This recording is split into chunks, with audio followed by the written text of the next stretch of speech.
Octavia Smith Hatcher. During the 1800s, an unknown disease shook the city of Pikeville. Octavia Smith Hatcher suffered a bedridden depression after the death of her baby. She became very ill and was soon considered dead. In the 19th century, embalming wasn't the trend that it is today, and needless to say, when the rest of the sick townsfolk began to fall into comas and wake up, Octavia's husband freaked out and dug her up, only to see that it was too late. She was reburied and her husband raised a monument over her gravesite. Mina El Houari.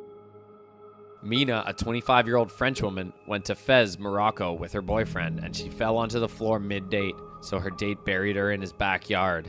Mina's family registered a missing person report and flew to Morocco to try and locate her. The Moroccan police were eventually able to track down her killer and invaded his home, finding a shovel and dirty clothes.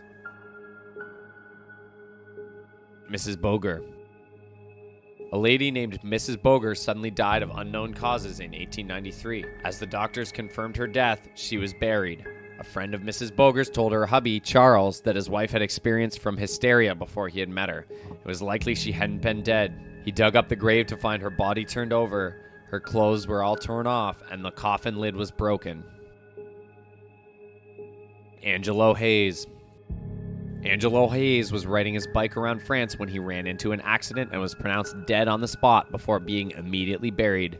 An insurance company became suspicious after recognizing that Angelo's father had lately insured his son's life for 200,000 francs, and an investigator was sent to investigate the case. The investigator had Angelo's body unearthed just 2 days after he had been buried and found that Angelo wasn't dead. He was taken to the hospital and recovered.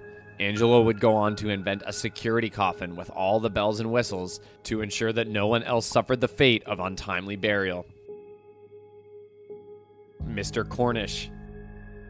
Cornish was a mayor of Bath who died of fever and was buried quickly after being pronounced dead.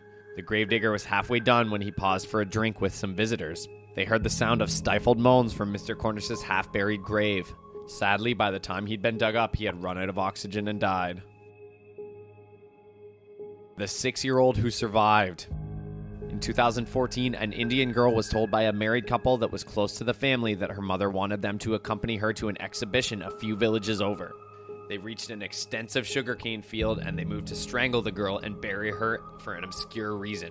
Some of the villagers working in the field noticed them and grew doubtful when they departed without the child. They rushed to the spot and found her unconscious in the grave.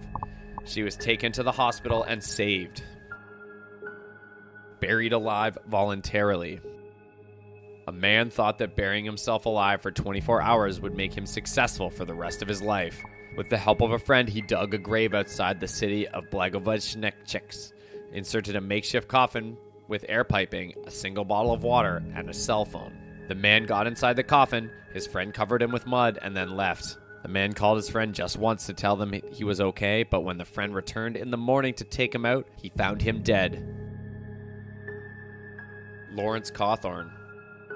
A London butcher named Lawrence Cawthorne fell fatally ill in 1661, and his landlady was excited for his sudden death so that she could obtain his belongings. She saw to it that he was soon pronounced dead without a doctor's confirmation and buried. Soon the visitors and mourners heard screams and shrieks coming from the grave, but when they dug him up, he had run out of oxygen. Sipho William Mletshe. In 1991, a 24-year-old South African man identified Sipho William Mletshe and his fiancée after a car accident. Sipho's fiancée survived, but Sipho was so severely injured that he was pronounced dead on the spot. He was put into a metal box for burial in the Johannesburg mortuary. He remained in the box for 2 days and nights, and then woke up and screamed for help. The workers at the morgue let him out of the box quickly, and he survived. Stephen Small.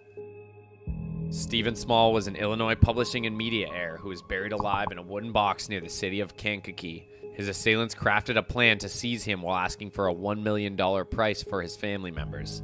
The 39-year-old Mr. Small was supplied with minimal air, water, and light inside his coffin via tubes. When his breathing tubes failed, he suffocated and died.